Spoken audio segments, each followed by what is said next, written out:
Oi, gente, tudo bem? Meu Deus, eu não sei fazer isso. Bom, eu acho que primeiro eu tenho que me apresentar, né? Tipo, não que alguém queira saber, mas que é o meu primeiro vídeo do canal, meu nome é Julia, eu tenho 20 anos e eu faço faculdade nos Estados Unidos desde 2019. E aí, né, recentemente, sem pretensão nenhuma, mas esse vídeo aqui meu, viralizou no TikTok e aí muita gente acabou pedindo um vídeo detalhado sobre como fazer pra estudar lá, estudar em faculdade americana, estadunidense. E aqui estou eu.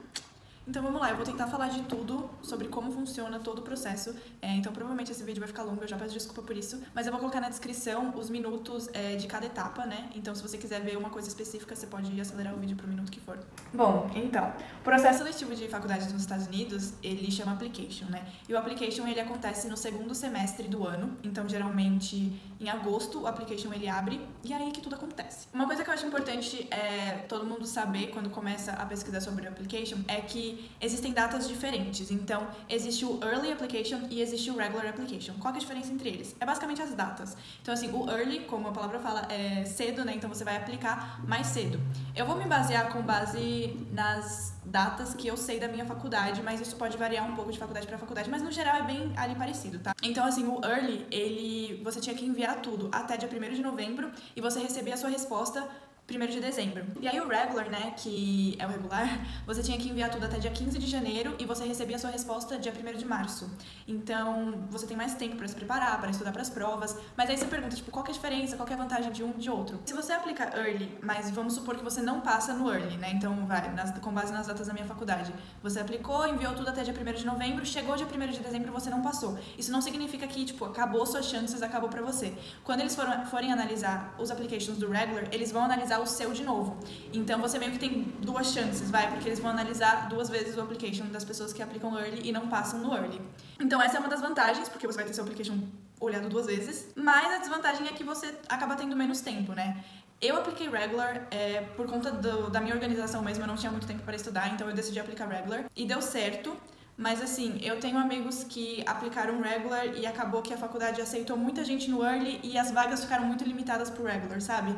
Então assim, tem vantagens e desvantagens, é bom pesquisar bem assim para saber qual que vai ser o melhor application para você. A questão do tempo, de organização de tempo, de fazer as provas, eu acho que é essencial. Mas uma coisa assim, se você decidir aplicar early, mas chega na sua deadline e você não enviou tudo, eles consideram que você vai aplicar regular. Então você pode continuar aplicando como se você estivesse aplicando regular. Tipo, me perdi na organização do tempo, não consegui enviar tudo a tempo aplicando early, e aí a faculdade aceita seu application como regular. Tipo assim, seu application não vai ser descartado nem nada do tipo. Então, enfim, aí vocês decidem o que vai ser melhor pra vocês. Bom, o application em si, ele é bem padronizado, então praticamente todas as faculdades elas têm os mesmos requisitos de seleção. Então, algumas elas podem exigir uma coisa mais ou outra, mas no geral ele é bem padronizado. Então, o que eu estiver falando aqui provavelmente vai se aplicar para a maioria das faculdades nos Estados Unidos. E assim, diferente daqui do Brasil, que basicamente a gente só faz uma prova, né, o Enem ou qualquer vestibular equivalente, lá tem muita coisa envolvida, né? E assim, como é muito fora da nossa realidade, a melhor coisa pra você que tá aplicando é você entender bem todo o processo e cada etapa, né? Porque é bastante coisa, é cansativo, mas eu acho que a maior vantagem desse processo todo é que a gente não é resumido a uma nota, sabe? Eu sou muito crítica do nosso sistema, do Enem e afins, porque a gente é uma nota aqui. E assim, eu não acho isso justo, não tô falando que o sistema dos Estados Unidos é perfeito, longe de mim falar isso, mas essa questão do application, deles olharem você com vários ângulos e tentar olhar o aluno de uma forma holística e com várias perspectivas, eu acho muito interessante e é uma vantagem muito grande para os alunos. Então vamos lá, eu vou falar de cada etapa, né, cada requisito que eles pedem, e eu vou começar pelo SAT. O SAT, ele é o vestibular americano, é a prova que todos os jovens lá, quando estão saindo do ensino médio, eles fazem. Existe o ACT também, que é uma prova equivalente, mas o SAT ele é mais famoso, ele é mais conhecido, e eu fiz o SAT, então eu posso falar com propriedade sobre o SAT. Sobre o SAT eu não posso, então eu vou falar sobre o SAT aqui. A gente até costuma falar aqui no Brasil que o SAT é o nosso Enem, mas ele é muito diferente do Enem. Na verdade não tem nada a ver com o Enem, a gente só fala para as pessoas entenderem que é tipo o nosso vestibular. Então no SAT é cobrado só inglês e matemática, né, não cobra todas as matérias que a gente tem, até porque imagina você fazer, sei lá, química em inglês. Aí, por exemplo, tem a parte de inglês, que tem o reading, né, que é a primeira sessão, que é uma parte mais relacionada à interpretação de texto, tem até a interpretação de alguns gráficos, mas são textos não tão longos, mas meio chatinhos. E aí na segunda sessão é a parte de writing, né, que é mais relacionada à gramática, então eles vão estar pedindo mais perguntas de concordância, de pontuação, de gramática, até de sinônimos tem perguntas. Todas as questões elas são múltipla escolha de 4 alternativas. Então, no Enem são 5, né? Então, lá são 4 que é melhor pra gente. Aí a parte de matemática, ela é dividida em 2 sessões também, né? Tem a primeira sessão que é sem calculadora e a segunda sessão que é com calculadora. A segunda sessão tem mais questões. O nível de dificuldade por ser com calculadora é um pouco mais elevado, mas também não é nada demais. É só porque tem muito número com vírgula, então pra facilitar a conta eles deixam a gente usar a calculadora. Mas não é tão difícil, não. Todas as fórmulas que você precisa, eles dão na prova, o que também facilita muito. E elas também são questões de múltipla escolha, a maioria das questões de matemática são, mas no final de cada sessão tem, tipo, algumas questões que são abertas, mas a maioria é múltipla escolha. E assim, você pensa, nossa, mas fazer matemática em inglês, como é que faz isso? Deve ser difícil, não sei o quê. Mas uma coisa do SAT, que não é só para a parte de matemática, mas para a parte de inglês também, é que o que pega na prova, o que dificulta da prova é o tempo. Porque tem muita questão para relativamente pouco tempo, então você tem que fazer muito rápido as questões. E é isso que dificulta tudo. E assim, aqui no Brasil a gente tá muito acostumado com as provas que vão cobrar da gente conteúdos extremamente difíceis. Tipo, no Enem eles querem saber se você sabe a exceção da matemática. E lá não é assim, sabe? Inclusive tem algumas questões tão fáceis que você acha que é pegadinha, mas não é. Tipo, aqui a gente tem muito de pegadinha. Eu comparo muito com o Enem, porque antes de eu aplicar, eu tava focada no Enem pra passar em federal. Então, assim, traumas. Mas realmente a gente vê muito essa questão de pegadinha aqui. E lá, eu nunca vi pegadinha nas provas. Se tinha uma questão fácil, era realmente porque era fácil. Porque eles querem saber se você sabe o conteúdo, tipo, básico, se você sabe a base da matemática, e se você tem raciocínio lógico pra conseguir fazer tudo em pouco tempo. Então, eu diria que o conteúdo em si do SAT, ele não é difícil. Se você comparar com o Enem é muito difícil, muito. Mas claro que assim, né? Pelo menos pra mim, o que mais pegou foi acostumar que a prova era toda em inglês. Até na parte de inglês, na parte do reading, foi a que eu tive mais dificuldade. Até porque a gente tem que ter em consideração que é uma prova feita por estadunidense para os estadunidenses, para eles sentirem dificuldade. Então é óbvio que a gente vai sentir dificuldade no começo e tal, mas a questão da prática ela é essencial. E aí, além dessas sessões, também tem uma sessão de redação. E a redação eu estranhei muito, porque eu tava muito acostumada com o Enem, né? E a redação é completamente diferente. Ela funciona assim, eles vão te dar um texto argumentativo, e aí você vai ter que identificar no texto como que o autor ele usou as estratégias argumentativas para convencer o leitor do que ele estiver defendendo lá, do tópico que for o texto. E aí você tem que escrever sobre isso. Sobre como que o autor conseguiu convencer ou não conseguiu convencer o leitor do assunto X lá que ele estiver defendendo. E assim, uma coisa que eu estranhei muito é que Enem, 30 linhas de redação, né? Você não pode nem passar. SAT você abre, tem tipo 8 folhas de redação. E não tem mínimo e não tem máximo. Então você escreve o que você conseguir. Mas assim, né, eles prezam muito mais pela qualidade do que pela quantidade. E tudo é feito a lápis, tá, no SAT. Então você não precisa se preocupar em passar lápis primeiro pra depois passar caneta, porque é tudo a lápis. E aí, na questão da redação, eu estranhei muito, né? Porque eu fiquei tipo, véi, que é isso? Como é que eu vou analisar? A gente não aprende a analisar as coisas. A gente aprende a solucionar problema lá, proposta de intervenção e tal. Então eu estranhei muito no começo, mas depois eu percebi que era muito padronizado. Então assim, não existe tipo milhares de estratégias argumentativas, sabe? Então você começa a fazer cada vez mais simulado e você vê que as estratégias elas vão se repetindo e aí você começa a tipo ter modelo de redação. Então é bem padronizado, não só a parte da redação, como a prova inteira, ela é muito padronizada. Então assim, eu acho que a chave é fazer o máximo de simulados que você conseguir. Porque quanto mais você faz, você começa a ver o padrão e você começa, tipo, você já vai pra questão meio que sabendo o que eles vão pedir, sabe? Então vai facilitando a sua vida. Ah, e também assim, eu falei que o SAT só tem inglês e matemática, mas existe o SAT Subject, que é um SAT de alguma matéria específica, por exemplo, SAT de biologia, SAT de química. E você pode fazer como um extra para você mostrar para a faculdade que você é bom em determinada matéria, ou então, se o seu curso for muito específico e for muito relacionado a alguma dessas matérias, a faculdade ela pode pedir. Mas assim, no geral não acontece, geralmente o que eles pedem realmente é só o SAT básico, né, o normal. Uma coisa legal do SAT é que ele acontece várias vezes durante o ano, né? Então não é igual ao Enem, que é só você espera o ano inteiro para chegar naquele dia, e aí tem várias datas e você pode fazer mais de uma vez. Então assim, se você quiser, né? O legal de você fazer mais de uma vez é que você pode juntar as notas das sessões. Por exemplo, vamos supor que você fez uma vez e aí você foi muito bem em matemática, mas você não foi tão bom em inglês. Aí você decide fazer a segunda vez e aí a sua nota de inglês melhora. Você pode pegar as maiores notas de cada vez que você fez, sabe? E aí isso se chama super score, né? Que você pega as suas maiores notas. E aí é bem legal isso. Mas aí, claro que toda vez que você fizer, você tem que pagar. Então, assim, se você tiver condição para fazer mais de uma vez, é interessante. O SAT, ele é feito aqui no Brasil, tem vários centros de aplicação em vários lugares do Brasil que eles fazem o SAT. E pra você ver se na sua cidade tem, você tem que entrar no site do College Board, que é a empresa que faz o SAT. E aí lá você vai ver os locais, as datas disponíveis e lá também que você faz a inscrição, né, pra você fazer a prova. Inclusive, se eu não me engano, as inscrições, eu não sei se isso mudou, mas elas, na minha época, elas só abriam um mês antes da prova. Então você não podia fazer, tipo, a inscrição agora pra uma prova no final do ano. Você tinha que esperar e só fazer quando fosse um mês antes da prova. E lembrem de sempre ver as datas internacionais, porque eu quase caguei no meu application, porque eu tava com uma data na cabeça, achando que eu ia fazer em tal mês, e aí não tinha pro Brasil essa data, era só pros Estados Unidos, porque eu, esperta, vi a data de lá, não vi a data daqui. Então, dica. Por conta da pandemia, o SAT e o ACT, eles estão sendo opcionais na maioria das faculdades. Eu não sei até quando vai ser opcional, mas por enquanto tá sendo. E assim, mesmo sendo opcional, se eu estivesse aplicando agora e eu tivesse condição de fazer, eu faria. Porque tudo que era opcional, tudo que era extra, é bom fazer, sabe? Pra você mostrar realmente pra faculdade que você tá empenhado, que você tá fazendo de tudo pra você estudar lá. Então, é sempre bom fazer. E aí, sobre preço, como o application ele não é brasileiro, muitas das coisas que a gente tem que pagar são em dólar, né? O que não facilita a nossa vida, o que eu sei que acaba afastando muita gente e acaba sendo inacessível para muitas pessoas, mas tem muitas partes do processo que você pode pedir isenção de taxa, mostrando a sua renda, comprovando que você não tem renda para pagar, e aí você consegue receber a isenção de taxa.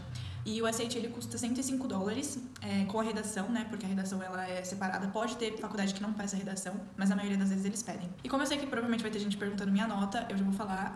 Eu tirei 1.280. Não é uma nota, tipo, super alta, mas é uma nota ok, sabe? Foi suficiente pra eu passar. E também é importante falar que as faculdades, elas não têm, tipo, uma nota de corte, assim, igual a gente tem no Brasil, de, tipo, se você não atinge essa nota, você não passa de jeito nenhum. Como o processo, ele é holístico, ele vê os alunos de várias perspectivas, se você não tem uma nota tão alta no SAT, mas você é muito boa nas outras etapas, que eu vou falar depois, você pode passar, entendeu? Então não significa que se você não atingir tal nota, você não vai entrar de jeito nenhum. Mas claro que cada faculdade, ela tem uma média de notas que os alunos costumam entrar, mas é aquilo que eu falei. Você pode acabar entrando com uma nota mais baixa, mas você tem que se destacar nas outras partes. E também, claro, que para as faculdades mais exigentes, mais competitivas, eles vão exigir notas mais altas e vai ser mais difícil de entrar, obviamente. Outra prova que a gente tem que fazer, isso por ser aluno internacional, é uma prova de proficiência em inglês pra gente provar pra faculdade que a gente é apto a chegar numa faculdade, né, com o nosso nível de inglês e a gente conseguir entender um conteúdo acadêmico em inglês. Então, assim, também teve muita gente que me perguntou se, tipo, precisa falar inglês, como é que funciona com isso? E assim, gente, vocês têm que entender que você tá indo pra faculdade, sabe? Então, você tem que ter um nível de inglês suficiente pra você conseguir entender o que for dado ali de matéria. E aí, pra essa prova de proficiência em inglês, eu fiz o TOEFL, que é uma das provas mais conhecidas de proficiência, eu acredito. E ela também é feita aqui no Brasil, também tem centros de aplicação que fazem ela. Tem até alguns cursinhos, não sei quais, mas tem cursinho de inglês aqui no Brasil que quando você termina o curso, eles te oferecem o TOEFL. E essa prova, ela consiste em 4 etapas, então ela vai avaliar primeiro o seu reading, que também é sua compreensão de leitura em inglês, né? Aí tem o listening, que é a sua compreensão auditiva, eu não sei explicar, mas você vai escutar áudios e você tem que entender o que eles estiverem falando, enfim. Aí tem o speaking, que eles vão avaliar a sua fala, então você vai ter que falar, você faz, no centro de aplicação que você faz, a prova ela é feita por computador. Então você tá lá com o seu foninho, com o seu microfone, e aí quando chegar na sessão você tem que falar. E aí também a última sessão é o writing, que eles vão avaliar a sua escrita, né, que tem, tipo, redações também, mas são bem curtinhas. E o TOEFL, ele também acontece várias vezes durante o ano, então você tem que entrar no site deles pra ver direitinho onde que você pode fazer, né, qual que é o lugar mais perto da sua casa que aplica, e quando que vai ter, né? Que tem vários dias, vários meses durante o ano. E assim, ela é uma prova bem cara, ela custa $215. E aí, por conta do preço, muita gente tá optando por outras provas de proficiência. E cada vez mais, as faculdades de lá, elas estão aceitando outras provas. Acho que uma prova que tá se destacando muito agora é o Duolingo, né? Que é o DET, que é Duolingo English Test. E as faculdades estão cada vez mais aceitando o Duolingo, então é uma ótima opção, porque ela é bem mais barata. Ela custa $49, mas você já paga em real. Então, quando você faz a inscrição, eles já convertem o dólar no dia e você paga em real. E essa prova, diferente do TOEFL, você não precisa ir em um centro de aplicação para realizar ela, né? Você pode fazer da sua casa, no seu computador. E assim, no SAT, eu falei que não existe uma nota certa, né? Tipo, não existe uma nota de corte e tal. Mas nessas provas, como é uma prova de proficiência e você precisa provar para a faculdade que você é apto a estudar lá com seu nível de inglês, geralmente eles têm umas notas definidas. Aí varia também de faculdade para faculdade, mas geralmente para graduação, na maioria das universidades, eles exigem uma nota 80 do TOEFL, do Duolingo eu não sei quanto é, mas é uma nota 80, e o TOEFL, ele tem uma nota máxima de 120. então não é uma nota super alta, não é impossível de tirar, sabe?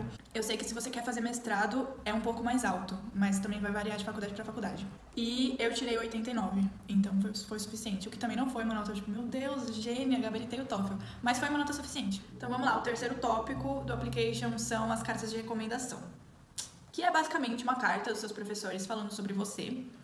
Tem seus professores do ensino médio, e lembrando que tudo que for ensino médio no processo, o nono ano também conta, porque o nono ano pra eles é ensino médio. Então, do nono ao terceiro ano, tudo que você fizer do nono ao terceiro ano vai contar. E aí essa carta, ela é basicamente falando sobre você, sobre como você é em sala de aula, e o que eles querem com isso é te conhecer, mas sem ser com base nas suas notas ou qualquer outra coisa, mas sim através da perspectiva de uma pessoa que tenha convivido com você no ambiente acadêmico, sabe? Que tenha te dado aula, então eles querem saber como que você é em sala de aula, como que você engaja com a turma, né? Como que você engaja com os professores, enfim. E a quantidade de cartas, ela varia de faculdade para faculdade, então eu vou falar o que foi pra mim, porque também geralmente é parecido.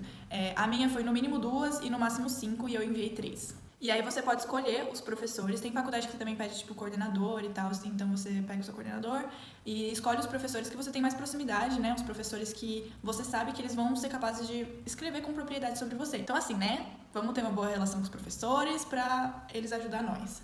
E assim, como a gente não tá muito acostumado com essa coisa de carta de recomendação, não é uma coisa que a gente tem muito aqui no Brasil, é bom explicar para os professores muito bem como que funciona, o porquê que você está pedindo isso, o porquê que é essencial que eles façam isso para você. É bom também explicar, falar sobre isso, né, pedir para eles com antecedência, né, porque como é uma coisa que não depende de você, você está dependendo de outra pessoa, é bom falar com antecedência para não dar ruim aí nas datas. E aí como é que funciona na prática, né, que muita gente tem dúvida.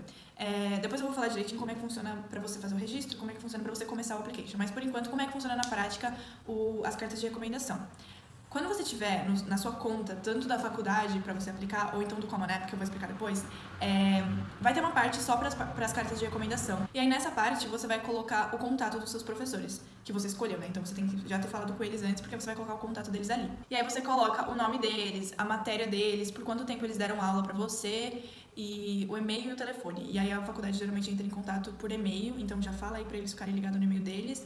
E aí eles vão receber um e-mail da faculdade com tipo um documento pra eles escreverem a carta. E aí eles escrevem e enviam direto pra faculdade.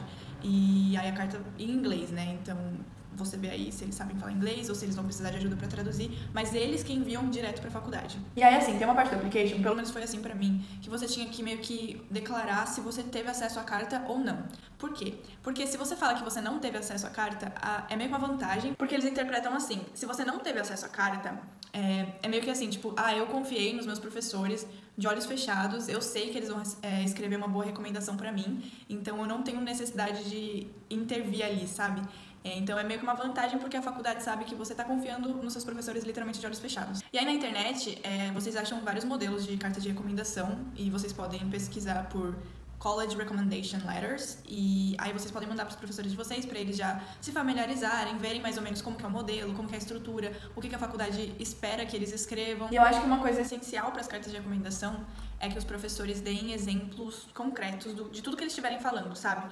Porque não adianta só eles elogiarem você, tipo, só falar, não, porque é uma aluna muito boa, ela é muito inteligente, aprende rápido, porque isso é uma coisa muito superficial, sabe? Na visão das universidades. Eles querem realmente exemplos concretos de, tipo, como você é em sala de aula. Tipo, essa aluna, ela era líder de sala e ela engajava muito com todos os alunos e ela, sei lá, gente, tem que ter exemplo concreto, sabe? Tipo, se vocês participaram de algum projeto na escola de vocês, que esse professor, ele teve contato, dá uns toques lá pro professor de vocês pra eles escreverem umas coisas legais. O próximo requisito que eles pedem são as atividades extracurriculares, as famosas, né, que geram muita dúvida por aí. E eu até fiz um vídeo lá no TikTok explicando mais ou menos como que é, mas basicamente tudo que você fez fora de sala de aula pode contar como atividade extracurricular. Então qualquer coisa que você tenha feito durante o ensino médio, que você consiga descrever de uma forma que explique como que essa atividade ela acrescentou na sua pessoa, ela agregou valor a você e como que você se identifica com ela é muito válido. Muita gente pergunta como que tem que provar para a faculdade que você fez tal atividade e você não precisa provar nada. Lá na parte do application também, na sua conta, vai ter uma parte só para as atividades extracurriculares e aí você vai simplesmente descrevê-las. Então você vai colocar um nome, você vai colocar a duração, né, tipo em que ano você fez e por quanto tempo você fez tal atividade e aí você vai ter uma descrição e aí você descreve da melhor forma como que essa atividade ela impactou em você e ela fez você ser o que você é hoje, entendeu? Então, assim, muita coisa pode contar como atividade, sabe? Se você fez teatro, qualquer esporte que você tenha feito, dança, algum hobby que você tenha, tudo isso pode contar. E até mesmo mídias sociais, sabe? Se você tem, por exemplo, Bookgram, é esse o nome? Tipo assim, aqueles Instagrams que você divulga. Recomenda livro, qualquer coisa assim, tipo de rede social que você tenha uma influência. Não, você não precisa ter seguidor, mas é só de você ter uma influência, falar que você ajuda as pessoas com o seu conteúdo X, isso também conta. É só você explicar da melhor forma como que essa atividade, de novo, influencia na sua pessoa. E assim, muita gente durante o application começa a fazer várias atividades só pra preencher, sabe? Só pra falar que fez, só pra descrever pra faculdade. E assim, não adianta você fazer qualquer coisa só pra você falar que fez, porque as faculdades já estão acostumadas com isso, sabe? Então elas recebem muitos applications de pessoas que fazem coisas aleatórias só pra acrescentar no currículo delas. Então, assim, óbvio que se você não tem muitas atividades ou se você não tem nenhuma, quando você começar a aplicar, é importante você correr atrás disso, mas você tem que correr atrás de coisas que você se identifique, que você consiga falar pra faculdade o quão importante é isso pra você e como você gosta disso e como isso impacta em você. De novo, meu Deus. E uma coisa também que eu também falei no vídeo do TikTok, por exemplo, é que as faculdades elas gostam muito de trabalho voluntário, né? Mas você não precisa necessariamente tipo, se filiar a uma ONG, se associar a uma organização do tipo, porque às vezes muitos trabalhos voluntários eles estão no nosso dia a dia, mas a gente não denomina como trabalho voluntário. Aí lá eu dei exemplo que muitas das minhas atividades eu relacionei com a minha religião, porque eu fazia muita coisa dentro da religião e é tudo voluntário, então eu acabava contando como trabalho voluntário. Por exemplo, eu tinha posições de liderança, então qualquer posição de liderança que você tenha é muito interessante, eles apreciam muito isso. Isso em qualquer aspecto, sabe? Se você foi, tipo, capitão do seu time de futebol, sei lá. Qualquer posição que você tenha que lidar com pessoas, liderar pessoas, é muito visto, muito bem visto. Então, líder de sala, se você já participou de alguma Olimpíada, algum projeto que você tenha criado, qualquer coisa assim, que você tenha se desenvolvido e você tenha ganho habilidades com aquilo, sucesso. E aí também tem a coisa do impacto social, né? Que são bem importantes. Isso também entra na questão do trabalho voluntário, mas qualquer coisa que você engaje na sociedade, na sua comunidade, isso é muito legal e também bem visto pelas universidades. Eu juro que tá acabando, gente, vamos lá. O próximo critério que eles avaliam são as suas notas de ensino médio. Sim. Lá eles têm uma coisa chamada GPA, que é literalmente a média das suas notas de todos os anos do ensino médio, então desde o 9º até o 3º ano. Essa nota ela vai de 0 a 4, sendo 4 basicamente você ter todas as suas médias 10 em tudo. E aí o que vale na realidade, o que eles analisam é o seu GPA. Nessa parte eu vou falar como que foi pra mim, porque não necessariamente vai ser assim pra vocês.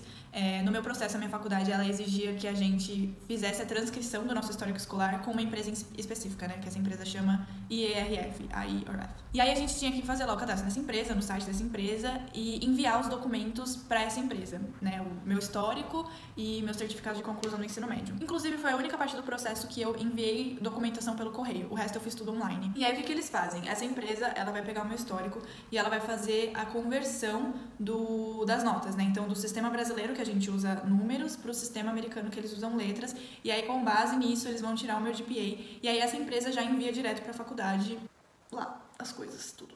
E assim, eu falei que pra vocês pode ser diferente, porque não são todas as faculdades que exigem que vocês façam a transcrição do histórico por essa empresa, especificamente. Até porque essa empresa ela é cara. Ela foi a parte mais cara do processo e foi $240 e tá até rolando um baixo-assinado aí pelos alunos da minha faculdade para eles pararem de exigir isso, porque afasta muitas pessoas que querem aplicar, mas não tem condição. Então foi assim pra mim. Eu não tenho muito conhecimento de como que você faz sem ser por essa empresa. Eu sei que dá pra fazer sem ser por essa empresa, dá pra você mesmo calcular seu GPA, mas eu não quero falar nada de errado aqui, precipitado, então eu só tô falando realmente como que foi a minha experiência nessa parte. Uma coisa que perguntam muito é tipo, eu tenho notas ruins em determinada matéria ou em determinado ano do ensino médio. Isso vai me prejudicar? Então, como eles avaliam a sua nota final, se você tem notas ruins, mas você tem bastante nota boa, as suas notas boas, né, suas notas altas, elas podem acabar compensando as suas notas ruins e você ainda assim pode ter um GPA alto. Claro que é importante você ter o melhor possível, assim, sabe? As maiores notas possíveis, uma nota pode acabar compensando a outra, sabe? Mas é aquilo também, mesmo que você não tenha um GPA lá super alto, o processo ele é holístico, né? Então você pode compensar nas outras etapas, como eu já comentei. E outra coisa também importante falar é que se você estiver aplicando durante o seu 3º ano do ensino médio, porque pra mim, eu me formei em 2017 e eu apliquei em 2018. Então, todas as documentações que eu precisava da escola, eu já tinha tudo pronto. Mas se você estiver aplicando durante o terceiro ano, você provavelmente não vai ter o seu histórico completo, né? Porque você vai estar fazendo ainda o ensino médio. Então, pra você fazer, você tem que enviar tudo que você tem até o momento, sabe? E aí, depois, você envia o que tiver faltado. E eles já estão acostumados com isso, até porque eles enviam essas coisas até, tipo, novembro, dezembro, e os alunos lá se formam em maio. Então, eles já estão acostumados a receber, tipo, o histórico incompleto, isso é completamente normal. A última etapa do processo, finalmente, são as essays, né, que são as redações. E as faculdades, elas pedem redações com temas específicos. E assim, essas essays, elas são basicamente para a faculdade saber realmente quem é você, sabe? Então você vai escrever sobre você. Os temas, geralmente, são tipo, por que você quer estudar na universidade? Muitos temas generalizados são esses, tá? Tipo, o seu desejo de estudar lá. Então, é mais para você escrever sobre você, sobre a sua pessoa, para a faculdade realmente te conhecer. E eu também estranhei muito isso, porque, de novo, a gente não tá acostumado a escrever sobre a gente, né? A gente não aprende a escrever sobre a gente. Então, foi bem chatinho, assim, pra mim, pra eu acostumar, pra eu entender realmente o que a faculdade estava querendo. Mas, assim, todas as etapas, elas são muito importantes e todas contam muito.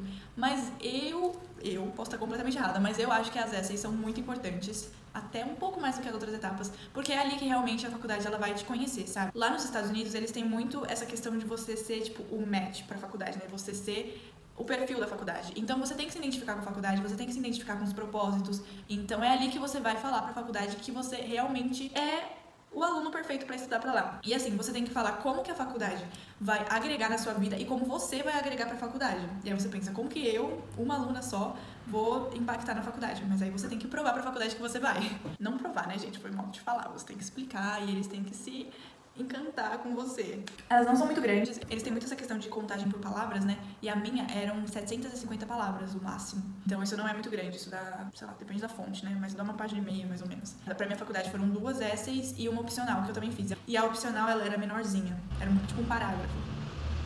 E aqui, gente, é realmente pra você mostrar quem você é. Tudo que você não conseguiu mostrar nos outros processos, né? Tipo, tudo que você não conseguiu falar na carta de recomendação, que no caso você não vai saber, mas na carta de recomendação, nas suas atividades extracurriculares e com as suas notas, você vai falar nas suas essays. Isso, claro, que adaptando a cada tema de redação e tal, mas é basicamente falar sobre você. E assim, por que também que as essays elas são tão importantes? Como as faculdades elas recebem muitos applications, elas podem receber applications de pessoas diferentes que tenham notas similares ou atividades extracurriculares similares, e aí você vai mostrar quem você realmente é, você vai mostrar a sua diferença falando sobre você. Então as essays são importantes por conta disso. E assim, você tem que ser você mesmo, sabe? Não adianta você querer escrever um clichê, querer mostrar que você é bonzão, que você é inteligente. Você tem que, sabe, escrever a sua essência, falar sobre a sua personalidade, falar sobre quem você é. Até você pode contar a sua história. E como eu falei, você tem que ser, tipo, o perfil da universidade. É muito bom você pesquisar muito sobre a faculdade pra você realmente saber o que você está fazendo, sabe?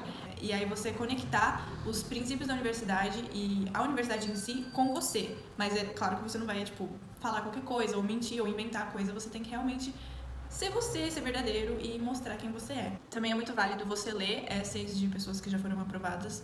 E aí você também pode pesquisar no Google pra isso, pra você ter uma base também na estrutura, enfim. E esses são os critérios, eu sei que é muita coisa e no começo é muita informação, é difícil de entender tudo, mas vai dar certo, é só você se organizar, se programar direitinho. E inclusive agora eu vou falar como que você faz para aplicar, quando você começa, por onde você começa e como é que funciona. Então, no meu caso, eu apliquei só para uma faculdade e isso é muito arriscado. Pode ser um tiro no pé, porque se você não passa, você não tem um plano B, você não tem uma opção. O que se recomenda é você fazer uma college list, né, que é uma lista com as faculdades que você pretende aplicar. E nessa college list você tem que colocar as faculdades que você tem interesse, mas você também tem que variar, por exemplo, se o seu sonho é Harvard, mas a gente sabe que Harvard é uma faculdade muito competitiva e muito difícil de entrar, você tem que colocar umas faculdades com um nível de aceitação mais alta para que você tenha chances de entrar, sabe? Para que você, pelo menos, se você não conseguir passar em Harvard, você tenha ali um plano B, sabe? Então, nessa sua college list, você tem que ter faculdades com diferentes níveis de aceitação, vamos dizer, para você ter uma garantia, sabe? E aí, como eu fiz só para uma faculdade, eu fiz todo o application só pelo site da faculdade, direto pelo site deles. Mas existe uma plataforma que se chama Common App, que é a plataforma mais comum que todos os americanos usam, que é para você aplicar para várias faculdades de uma só vez. Então, muitas faculdades estão no Common App, tem algumas que não, mas a maioria estão. E aí você vai criar o seu cadastro no Common App e você vai colocar as faculdades que você tem interesse lá no Common App. E aí lá que tudo vai acontecer, sabe? Tanto lá quanto no site da faculdade, se você for aplicar pelo site da faculdade, como eu fiz. Aí você cria sua conta, você coloca que vai ser o application online, né? E aí tudo vai acontecer online, como eu falei pra vocês. A única coisa que eu enviei por correio foi a documentação para essa outra empresa, né? E aí vai ter uma área para cada sessão, né? Para cada etapa do processo vai ter uma área lá na sua conta e você vai colocar suas atividades extracurriculares, a questão de enviar o contato dos professores para eles escreverem as suas cartas de recomendação. As notas do SAT, quando você faz a inscrição no College Board, né, que é o site que você tem que fazer a inscrição pro SAT, você tem uma opção de você colocar já o nome da faculdade para eles enviarem a nota para lá. Então isso é meio que automático você colocar. Eu sei que tem um limite. Eu não sei quantas são, mas se você aplicar para muitas, pode ser que você tenha que pagar uma taxa adicional para enviar para cada faculdade. E aí você me pergunta, tipo, por onde eu começo, o que eu faço, comecei agora, o que eu tenho que fazer. Se você caiu aqui de paraquedas e você não sabia nada sobre o application, eu acho que para você começar, você tem que realmente entender o processo, para você conseguir se organizar, porque como é muita coisa, você tem que se organizar muito bem, sabe?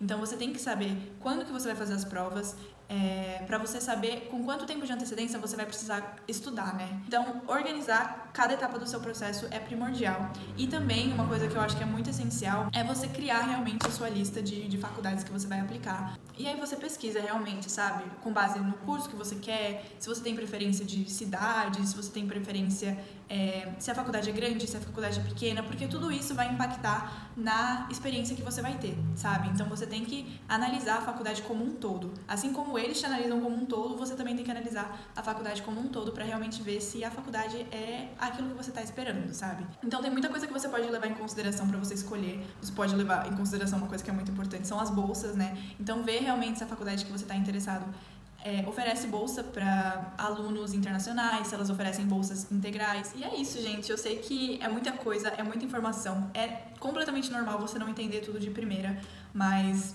paciência, vai aos poucos, vai entendendo tudo com calma e vai dar certo. É aquilo que eu falei, organização é o ponto primordial. E eu sei que esse vídeo ficou longo, mas eu espero que realmente tenha ajudado alguém.